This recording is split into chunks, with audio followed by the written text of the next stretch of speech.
Monsieur Bompard, c'est la polémique du week-end.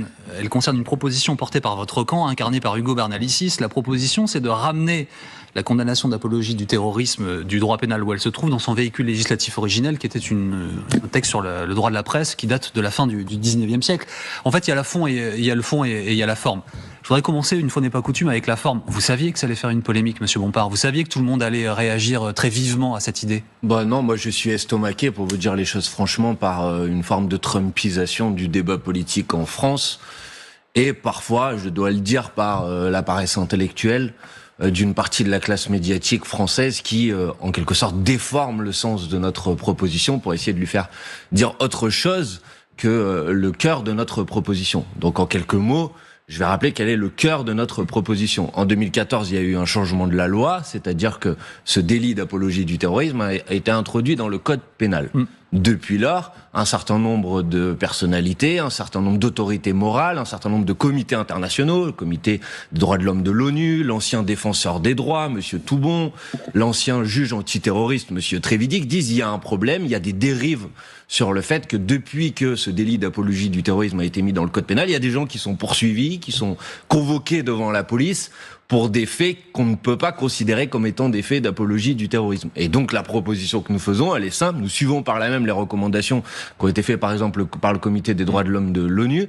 On le ramène dans le droit de la presse. Alors quand on dit le droit de la presse, les gens croient que ça ne concerne que les journalistes. Non, le droit de la presse, ça concerne toutes les formes de communication publique. J'ai entendu, sur la base de cette proposition, des responsables politiques comme monsieur Retailleau. Ah bah attendez, on va l'écouter.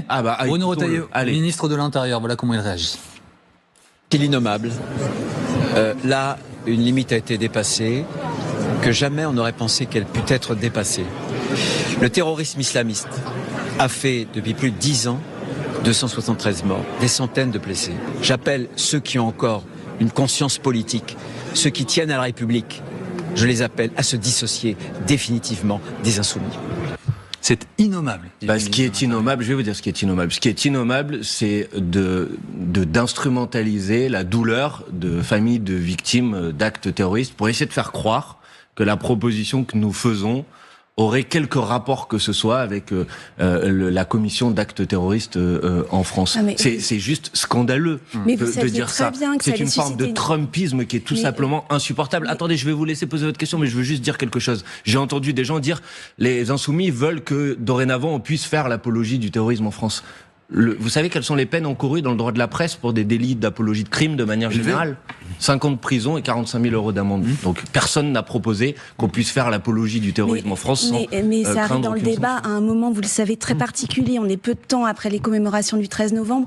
On arrive aux commémorations des 10 ans de Charlie. Est-ce que c'était vraiment une urgence de pousser ce sujet au mois de novembre 2024, alors qu'on est en plein milieu d'une crise politique? Vous avez des soucis d'ailleurs sur ce sujet-là avec le reste du nouveau Front populaire. C'était quoi le but de faire ça maintenant? Mais la question c'est, est-ce que c'est juste ou est-ce que ce n'est pas juste? Vous pouvez considérer que ça n'a pas de caractère d'urgence. Vous pouvez considérer que ça n'a pas de caractère d'urgence, mais cette année, vous avez des dizaines de personnes, des syndicalistes, des personnalités associatives. Dont des personnalités de la France Insoumise. D'ailleurs, ce qui posait la question, est-ce que c'est une proposition de loi pour la France Insoumise ou pour l'ensemble des Français? Je suis en train de vous parler de dizaines de personnes, dont des syndicalistes, des militants associatifs, des militants écologistes. Attendez, quand vous avez un professeur d'université à Poitiers, qui a été convoqué au commissariat sur ce fameux délit d'apologie du terrorisme, qui a passé 8 heures en audition au commissariat, pour qu'à l'issue de son audition, le procureur de la République dise non, il n'y a pas lieu de poursuivre cette personne pour apologie du terrorisme.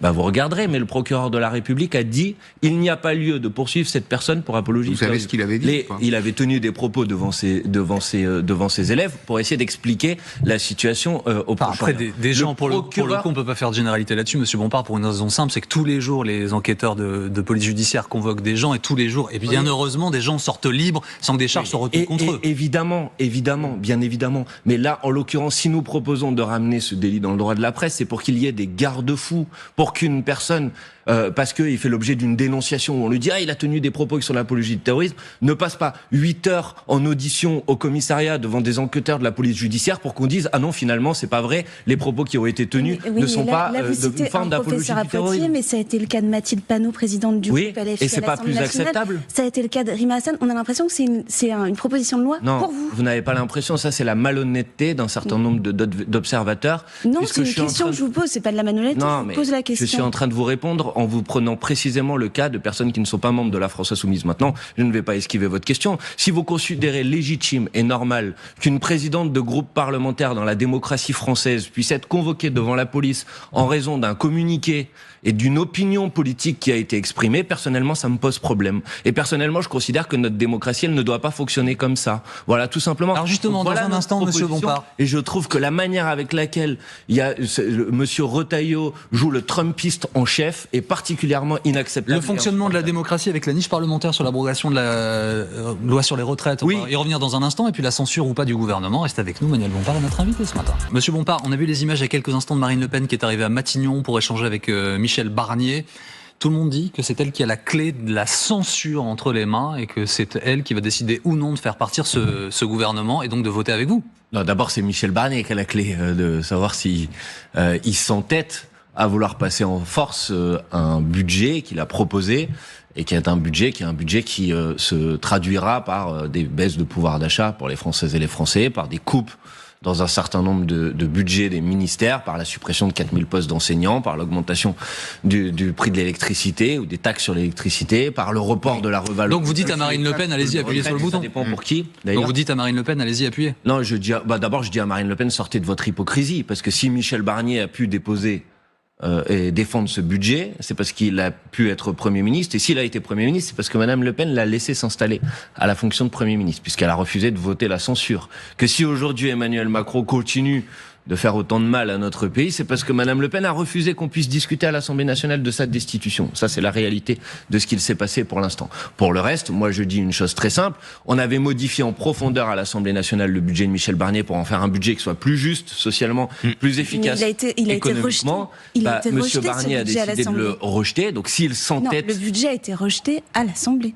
Le budget de l'État a été rejeté par Madame Le Pen et par les macronistes. C'est ça qui s'est passé à l'issue d'un examen budgétaire dans lequel on avait fait adopter un certain nombre d'amendements qui permettaient d'en modifier en profondeur la logique. Quand le texte a été voté, le texte final n'a pas été adopté à l'Assemblée. Si vous voulez, on rentrera dans les détails. Le vote sur les recettes a été rejeté, effectivement, parce que les députés macronistes et les députés du Rassemblement national se sont alliés pour le rejeter. Donc je trouve qu'il y a une hypocrisie, si vous voulez, dans la démarche de Madame Le Pen, puisque Madame Le Pen avait le choix, par exemple, soit on mettait à contribution, comme on l'a proposé, les 147 milliardaires, soit on augmentait la facture d'électricité. Elle a préféré la copie dans laquelle on augmente la facture d'électricité. 147 milliardaires en France. C'est la taxe sur les 2% sur le patrimoine des milliardaires. Non, mais c'est pas des personnes physiques. Il n'y a pas 147 milliardaires en France. Moi, j'ai juste une question sur 20 milliards. 20 milliards, à ce stade, c'est la fiscalité additionnelle qui pèserait sur les entreprises, cotisations, charges. On a calculé que ça faisait l'équivalent de 400 000 emplois bruts chargés. Vous ne trouvez pas que c'est déjà lourd à porter, ça, non ? Compte tenu de la situation de l'emploi, compte tenu de la compétition internationale. Monsieur, prenons un exemple, si vous voulez. Oui.